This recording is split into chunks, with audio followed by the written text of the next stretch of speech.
ಹಲವು ಬಾರಿ ಮುಂದೂಡಲ್ಪಟ್ಟಿದ್ದಂಥ ನಾಸಾದ ಗಗನ ನೌಕೆ ಇವತ್ತು ಯಶಸ್ವಿಯಾಗಿ ಉಡಾವಣೆಯಾಗಿದೆ. ಯಶಸ್ವಿಯಾಗಿ ಆಕಾಶಕ್ಕೆ ಜಿಗಿದಿದೆ ಫಾಲ್ಕನ್ ರಾಕೆಟ್. ಫ್ಲೋರಿಡಾದ ಕೆನಡಿ ಬಾಹ್ಯಾಕಾಶ ಕೇಂದ್ರದಿಂದ ಉಡಾವಣೆಯಾಗಿದೆ. ಮಧ್ಯಾಹ್ನ 12:01 ನಭಕ್ಕೆ ಜಿಗಿದಿದೆ ಆಕ್ಸಿಯೋಮ್ ನೌಕೆ. ಒಟ್ಟು 4 ಮಂದಿ ಗಗನಯಾತ್ರಿಯನ್ನು ಹೊತ್ತು ನಭಕ್ಕೆ ಜಿಗಿದಿದೆ. 14 ದಿನಗಳ ಕಾಲ ISS ಅಂದರೆ ಅಂತಾರಾಷ್ಟ್ರೀಯ ಬಾಹ್ಯಾಕಾಶ ಕೇಂದ್ರ ಇಲ್ಲಿ ಯಾತ್ರಿಗಳಿದ್ದು ವಿವಿಧ ಪ್ರಯೋಗಗಳನ್ನು ನಡೆಸೋದಕ್ಕಿದ್ದಾರೆ. 60 ರೀತಿಯ ವಿವಿಧ ಪ್ರಯೋಗಗಳನ್ನು ಗಗನಯಾತ್ರಿಗಳು ಮಾಡೋದಕ್ಕಿದ್ದಾರೆ. ಭಾರತದ ಪರವಾಗಿ 7 ವಿವಿಧ ಪ್ರಯೋಗಗಳು ನಡೆಯೋದಕ್ಕಿದೆ. ಶುಭಾಂಶು ಶುಕ್ಲಾ ಈ ತಂಡದ ಸದಸ್ಯರಾಗಿ ಇವತ್ತು ಗಗನಯಾನ ಮಾಡಿದ್ದಾರೆ. ಆಕಾಶಕ್ಕೆ ಶುಭಾಂಶು ಶುಕ್ಲಾ ಜಿಗಿತಾ ಇದ್ದಂತೆ ಅವರ ಕುಟುಂಬಸ್ಥರು ಭಾವುಕರಾಗಿದ್ದಾರೆ. ನೌಕೆ ಉಡಾವಣೆಯ ದೃಶ್ಯವನ್ನು ನೀವೀಗ ನೋಡ್ತಾ ಇದ್ದೀರಿ. ನಮ್ಮದೇ ಆದಂಥ ಗಗನಯಾತ್ರವನ್ನ 2026 ಮತ್ತು 2027 ಮಾಡಬೇಕು ಅಂತ ಉದ್ದೇಶ ಮಾಡ್ಕೊಂಡಿದ್ದೀವಿ. ಇದಕ್ಕೆ ಬೇಕಾದಂಥ ತಯಾರಿಗಳು ಲಾಸ್ಟ್ 10-12 ವರ್ಷಗಳಿಂದ ನಡೀತಾ ಬಂದಿದೆ. ಅದು ಇವಾಗ ಮೆಚ್ಯೂರ್ ಆಗ್ತಾ ಬಂದಿದೆ.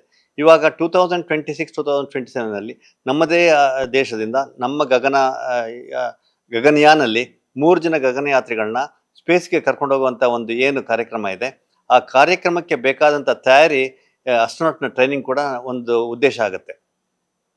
ಹೀಗೆ ಆ ಒಂದು ತಯಾರಿಯಲ್ಲಿ ನಮಗೆ ಒಂದು ಎಕ್ಸ್ಪೀರಿಯನ್ಸ್ ಬೇಕು. ಈಗ ನಮ್ಮ ಒಂದು ಗಗನಯಾತ್ರಿ ಈಗ ಶುಭಾಂಶು ಶುಕ್ಲಾ ಅವರು ನಮ್ಮದೇ ಆದಂಥ ಒಂದು ಗಗನಯಾತ್ರಿ. ಅವರು ನಮ್ಮ ಗಗನಯಾನಲ್ಲಿ ಹೋಗುವಂಥ ಒಂದು ಪಾಸಿಬಿಲಿಟಿ ಇದೆ. ಅವರನ್ನು ಈ ಒಂದು ಏನು ಆಕ್ಸಿಯಮ್ ಸ್ಪೇಸ್ ಮತ್ತು ನಾಸಾ ಸ್ಪೇಸ್ ಎಕ್ಸ್ ಮಿಷನ್ ಇದೆ, ಅದರಲ್ಲಿ ಅವ್ರನ್ನ ಒಂದು ಕಳಿಸಿದ್ರೆ ಅದ್ರ ಬೇಕಾದಂಥ ಎಕ್ಸ್ಪೀರಿಯನ್ಸ್ ನಮಗೆ ಸಿಗುತ್ತೆ. ಅಂದರೆ ಸ್ಪೇಸ್ ಟ್ರಾವೆಲ್ ಅಂತ ನಾವೇನು ಹೇಳ್ತೀವಿ, ಇದುವರೆಗೂ ನಾವು ಮಾಡಿಲ್ಲ. 40 ವರ್ಷದ ಮೇಲೆ ಇದು ಫಸ್ಟ್ ಮಾಡ್ತಾ ಇರೋದು. ನಾವು ಸ್ಪೇಸ್ ಟ್ರಾವೆಲ್ದು ಎಕ್ಸ್ಪೀರಿಯನ್ಸ್ ನಮಗೆ ಬೇಕು ಒಂದು. ಎರಡನೇದು, ಇವರು ಈ ಒಂದು ಮಿಷನಲ್ಲಿ ಪೈಲಟ್. ಆ ಪೈಲಟ್ ಅಂದರೆ ಬಹಳ ಮುಖ್ಯವಾದಂಥ ಒಂದು ರೆಸ್ಪಾನ್ಸಿಬಿಲಿಟಿನ ಅವ್ರಿಗೆ ಕೊಟ್ಟಿರ್ತಾರೆ. ಅಂದರೆ ಆ ಸ್ಪೇಸ್ ಕ್ಯಾಪ್ಸೂಲ್ ಏನಿದೆ ಅದನ್ನು ಮ್ಯಾನ್ಯೂರ್ ಮಾಡೋವಂಥದ್ದು ಕೆಪಬಿಲಿಟಿ ಮತ್ತು ಕೆಪಾಸಿಟಿ ಇವ್ರಿಗೆ ಇರಬೇಕು. ಕೆಪಾಸಿಟಿ ಇರುತ್ತೆ. ಆ ಎಕ್ಸ್ಪೀರಿಯನ್ಸ್ ಏನಿದೆ ಅದನ್ನೇ ಆ ಎಕ್ಸ್ಪೀರಿಯನ್ಸ್ ನಮಗೆ ಗಗನಯಾನ ಮಾಡಬೇಕಾದ್ರೆ ಯೂಸ್ ಆಗುತ್ತೆ. ಇದು ಎರಡನೇದು. ಮೂರನೇದು, ಅಲ್ಲಿ ಹೋದ ಮೇಲೆ ಅಲ್ಲಿ ಹೇಗೆ ಇರಬೇಕು, ಆಸ್ಟ್ರೋನಾಟ್ ಹೇಗೆ ಇಂಟರ್ನ್ಯಾಷನಲ್ ಸ್ಪೇಸ್ ಸ್ಟೇಷನಲ್ಲಿ ಇರಬೇಕು, ಹೇಗೆ ಅವರು ಆ ಒಂದು ವಾತಾವರಣಕ್ಕೆ ಹೊಂದಿಕೊಳ್ಬೇಕು, ಅವ್ರ ಮೆಂಟಲ್, ಫಿಸಿಕಲ್, ಸೈಕಾಲಜಿಕಲ್ ಕಂಡೀಷನ್ ಹೇಗಿರಬೇಕು, ಹೇಗೆ ಆಗುತ್ತೆ ಅನ್ನೋದ್ರ ಫಸ್ಟ್ ಹ್ಯಾಂಡ್ ಇನ್ಫಾರ್ಮೇಷನ್ ನಮಗಿಲ್ಲ. ಇವಾಗ ಆ ಇನ್ಫಾರ್ಮೇಷನ್ ನಮಗೆ ಬೇಕಾಗುತ್ತೆ. ಇದು ಮೂರನೇದು. ನಾಲ್ಕನೇದು, 7 ಎಕ್ಸ್ಪರಿಮೆಂಟ್ಗಳನ್ನ ಇವರು ಮಾಡುವಂಥ, ಆ್ಯಕ್ಚುಲಾಗಿ 40 ಎಕ್ಸ್ಪರಿಮೆಂಟು, ಅದರಲ್ಲಿ ಮುಖ್ಯವಾದಂಥ ಎಕ್ಸ್ಪರಿಮೆಂಟಲ್ಲಿ 7. ಒಂದನೇ ಎಕ್ಸ್ಪರಿಮೆಂಟ್ ಬಂದ್ಬಿಟ್ಟು impact of microgravity and radiation in ISS on edible micro ಏಗಲ್ ಅಂತ ಹೇಳ್ತೀವಿ.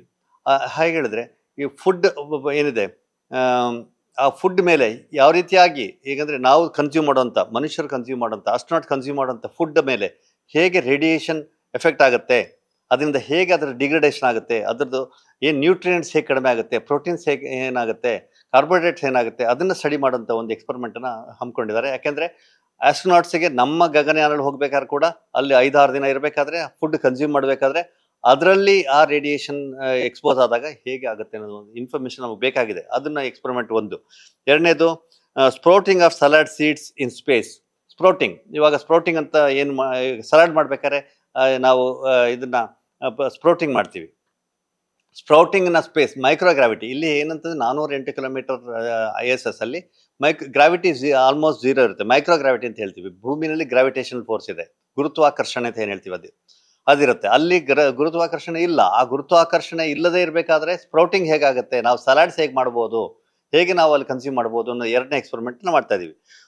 ಮೂರನೇದು, survival, revival, reproduction and transcription of the micro organisms ಅಂತ ಹೇಳ್ತೀವಿ. ಅಂದರೆ ಇಲ್ಲಿ ಏನು ವಾಟರ್ ಬೇರ್ಸ್ ಅಂತ ಹೇಳ್ತೀವಿ, ಚಿಕ್ಕ ಹುಳಗಳು, ಚಿಕ್ಕ ಕ್ರಿಮಿಗಳು ಹೇಗೆ ಆ 0 ಗ್ರಾವಿಟಿನಲ್ಲಿ, ಮೈಕ್ರೋ ಗ್ರಾವಿಟಿನಲ್ಲಿ ಹೇಗೆ ಇರುತ್ತೆ, ಹೇಗೆ ರಿಪ್ರೊಡಕ್ಷನ್ ಮಾಡುತ್ತೆ, ಹೇಗೆ ಜೀವನ ಮಾಡುತ್ತಾ ಅದು ಹೇಗಾಗುತ್ತೆ ಅನ್ನೋದನ್ನು ಎಕ್ಸ್ಪರಿಮೆಂಟ್ ಭಾಳ ಇಂಪಾರ್ಟೆಂಟ್ ಆಗುತ್ತೆ. ಯಾಕೆಂದರೆ ಕಲೋನೈಸೇಷನ್ ಮಾಡಬೇಕಾರಾಗಲಿ, ಚಂದ್ರಯಾನ ಆಗಲಿ, ಮಂಗಳಯಾನ ಕಲೋನೈಸೇಷನ್ ಆಗಬೇಕಾದ್ರೆ ಅಲ್ಲೂ ಕೂಡ ರೀಪ್ರೊಡಕ್ಷನ್ ಮಾಡುವಂಥ ಒಂದು, ಇವಾಗ ಬ್ಯಾಕ್ಟೀರಿಯಾಗಳನ್ನ ಬೆಳಿಬೇಕಾಗುತ್ತೆ, ಗುಡ್ ಬ್ಯಾಕ್ಟೀರಿಯಾ ಬೆಳಿಬೇಕಾಗುತ್ತೆ. ಇವಾಗ ಕರ್ಡ್, ಇವಾಗ ಈಸ್ಟ್, ಅದೆಲ್ಲ ಬ್ಯಾಕ್ಟೀರಿಯಾ ಎಷ್ಟು ಒಳ್ಳೆ ಬ್ಯಾಕ್ಟೀರಿಯಾ ಇದೆ ಅಷ್ಟೇ ಕೆಟ್ಟ ಬ್ಯಾಕ್ಟೀರಿಯಾ ಇರ್ಬೋದು. ಆದರೆ ಒಳ್ಳೆ ಬ್ಯಾಕ್ಟೀರಿಯಾಗಳು ಕೂಡ ದೇಹದಲ್ಲಿ ಬೇಕಾಗುತ್ತೆ.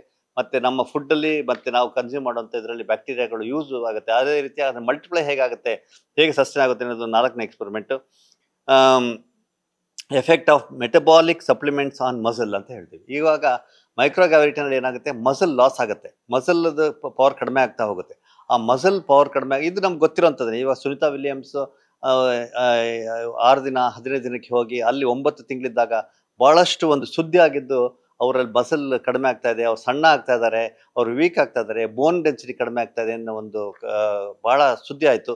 ಅದಕ್ಕೆ ಬೇಕಾದಂಥ ಎಕ್ಸ್ಪೆರಿಮೆಂಟ್ಗಳು ನಡೀತಾ ಇದೆ. ಅದಕ್ಕೆ ನಮಗೆ ಆದಂಥ ಇನ್ಫಾರ್ಮೇಷನ್ ನಮಗೆ ಬೇಕು, ನಮಗೆ ಆದಂಥ ಡಾಟಾ ನಮ್ಗೆ ಬೇಕು. ಅದೇ ರೀತಿಯಾಗಿ ಈಗ ಮಸಲ್ ಏನು ಅದರದ್ದು ಶಕ್ತಿಯನ್ನು ಗುಂದುತ್ತೆ, ಆ ಶಕ್ತಿಯನ್ನು ಹೇಗೆ ಇಂಪ್ರೂವ್ ಮಾಡ್ಕೋಬೋದು, ಫುಡ್ ಸಪ್ಲಿಮೆಂಟ್ ಮಾಡ್ಬೋದಾ, ಇಲ್ಲ ಯಾವ್ದಾದ್ರು ಪ್ರೋಟೀನ್ ಸಪ್ಲಿಮೆಂಟ್ ಮಾಡಿದ್ರೆ ಆ ಮಸಲ್ ಬೆಳೆಯುತ್ತಾ, ಆ ಮೈಕ್ರೋಗ್ರಾವಿಟಿನಲ್ಲಿ ಯಾವ ರೀತಿಯಾಗಿ ಈ ಮಸಲ್ ನಾವು ಇಲ್ಲಿಂದ ಹೋಗಬೇಕಾದ್ರೆ ಹೇಗೆ ಆ ಮಸಲ್ ಪವರ್ ಇದೆಯೋ ಅದೇ ರೀತಿಯಾಗಿ ಪವರ್ನ ಅಲ್ಲಿ ಮೇಂಟೈನ್ ಮಾಡೋಕ್ಕಾಗುತ್ತಾ, ಮಾಡಬೇಕಾದ್ರೆ ಏನು ಮಾಡಬೇಕು ಅನ್ನೋದು ಎಕ್ಸ್ಪೆರಿಮೆಂಟ್ ಇವಾಗ ಮಾಡ್ತಾ ಇದ್ದಾರೆ. ಅದು 4ನೇ experiment. Analysing of human interaction with electronic displays and in microgravity. ಅಂದರೆ ಈ ಮೈಕ್ರೋಗ್ರಾವಿಟಿನಲ್ಲಿ ಗ್ರಾವಿಟಿ ಅಂದರೆ ಗುರುತ್ವಾಕರ್ಷಣೆ ಇಲ್ಲದೆ ಇರಬೇಕಾದ್ರೆ ಡಿಸ್ಪ್ಲೇಸ್ ಹೇಗೆ ಆಪ್ರೇಟ್ ಮಾಡಬೇಕು, ಮತ್ತು ಕಣ್ಣಿನಲ್ಲಿ ಏನು ಒಂದು ಶಕ್ತಿ ಗುಂದುತ್ತೆ, ಆ ಒಂದು ಮೈಕ್ರೋಗ್ರಾವಿಟಿನಲ್ಲಿ ರೆಟಿನಾ ವೀಕ್ ಆಗುತ್ತೆ, ವಿಷನ್ ಕಡಿಮೆ ಆಗುತ್ತೆ, ಹ್ಯಾಂಡ್ ಮೂಮೆಂಟ್ಸಲ್ಲಿ ಸ್ಟಿಫ್ನೆಸ್ ಬರುತ್ತೆ, ಜಾಯಿಂಟ್ಸ್ ಎಲ್ಲ ಸ್ಟಿಫ್ ಆಗುತ್ತೆ. ಈ ರೀತಿಯಾಗಿ ಮೈಕ್ರೋಗ್ರಾವಿಟಿನಲ್ಲಿ ಏನು ಲಿಮಿಟೇಷನ್ ಬರುತ್ತೆ, ಆ ಲಿಮಿಟೇಷನ್ನಲ್ಲಿ ಡಿಸ್ಪ್ಲೇ ಎಲ್ಲ ಹೇಗೆ ಆಪ್ರೇಟ್ ಮಾಡಬೇಕು, ಹೇಗೆ ಓದಬೇಕು, ಲ್ಯಾಪ್ಟಾಪ್ ಹೇಗೆ ಆಪ್ರೇಟ್ ಮಾಡಬೇಕು, ಟ್ಯಾಬ್ಸ್ ಹೇಗೆ ಆಪ್ರೇಟ್ ಮಾಡಬೇಕು, ಕೀಬೋರ್ಡ್ಸ್ ಹೇಗೆ ಆಪ್ರೇಟ್ ಮಾಡಬೇಕು, ಡಿಸ್ಪ್ಲೇ ಹೇಗೆ ನೋಡಬೇಕು ಅನ್ನೋದನ್ನ ಎಕ್ಸ್ಪೆರಿಮೆಂಟ್ ಇವಾಗ ಮಾಡ್ತಾ ಇದ್ದಾರೆ. ಇದು ನಮಗೆ ಗಗನಯಾನಲ್ಲಿ ಕೂಡ ಭಾಳ ಡೈರೆಕ್ಟಾಗಿ ಲಿಂಕ್ ಯೂಸ್ ಆಗುತ್ತೆ ನಮಗೆ ಇದು ಈ ಎಕ್ಸ್ಪೆರಿಮೆಂಟ್ಸ್ ಎಲ್ಲಾನು. ಹೀಗೆ comparative growth and proteinic response on cyanobacteria and urea and nitrate in microgravity. ಅಂದರೆ ಸಾಕಷ್ಟು ದೇಹದಲ್ಲಿ ಇರುವಂಥ ಏನು ಪ್ರೋಟೀನ್ಸ್ ಇದೆ, ಕಾರ್ಬೋಹೈಡ್ರೇಟ್ಸ್ ಇದೆ, ಸೋಡಿಯಂ, ಕೆಮಿಕಲ್ಸ್ ಇದೆ, ಬಾಡಿನಲ್ಲಿ ಮೇಡ್ ಆಫ್ ಕೆಮಿಕಲ್ಸ್, ಬಾಡಿನೇ ಪ್ರೊಡ್ಯೂಸ್ ಮಾಡುತ್ತೆ. ಈ ಬಾಡಿನಲ್ಲಿ ಇರುವಂಥ ಕೆಮಿಕಲ್ ನಾವು ಒಂದು ಪ್ರೊಡ್ಯೂಸ್ ಮಾಡಬೇಕು ಅಂತಂದರೆ, ಒಂದು ಇಂಡಸ್ಟ್ರಿ ಪ್ರೊಡ್ಯೂಸ್ ಮಾಡಬೇಕಂದ್ರೆ ಬ್ಯಾಂಗ್ಳೂರಲ್ಲಿ ಇರುವಂಥ ಎಲ್ಲ ಏನು 100 ಕಿಲೋಮೀಟರ್ ನಮ್ಮ ಏನು ಏರಿಯಾ ಇದೆ, 100 ಕಿಲೋಮೀಟರ್ ಸ್ಕ್ವೇರ್ ಏರಿಯಾ, ಎಲ್ಲ ಇಂಡಸ್ಟ್ರಿಗಳು ಹಾಕಿದ್ರೂ ನಮ್ಮ ಬಾಡಿಲಿರುವಂಥ ಕೆಮಿಕಲ್ನ ಪ್ರೊಡ್ಯೂಸ್ ಮಾಡೋಷ್ಟು ಅಷ್ಟೊಂದು ದೊಡ್ಡ ಇಂಡಸ್ಟ್ರಿ ಬೇಕಾಗುತ್ತೆ. ಅಷ್ಟು ಕೆಮಿಕಲ್ ಬಾಡಿನಲ್ಲಿ ಪ್ರೊಡ್ಯೂಸ್ ಆಗುತ್ತೆ. ಅದು ಹೇಗೆ ಎಫೆಕ್ಟ್ ಆಗುತ್ತೆ, ಅದರಿಂದ ಏನು ಇಂಪ್ರೂವ್ಮೆಂಟ್ ಆಗುತ್ತೆ, ಏನು ತೊಂದರೆಗಳಾಗುತ್ತೆ ಮೈಕ್ರೋಗ್ರಾವಿಟಿನಲ್ಲಿ, ಹೇಗೆ ಸಸ್ಟೈನ್ ಮಾಡಬೇಕು ಅನ್ನೋದನ್ನು ಸ್ಟಡಿ ಮಾಡುವಂಥ ಒಂದು ಎಕ್ಸ್ಪೆರಿಮೆಂಟ್ನ ಮಾಡ್ತಾ ಇದ್ದಾರೆ. ನ್ಯೂಸ್ ಫಸ್ಟ್ ನಿರ್ಭೀತಿಯಿಂದ ನಿಮ್ಮ ಪರವಾಗಿ.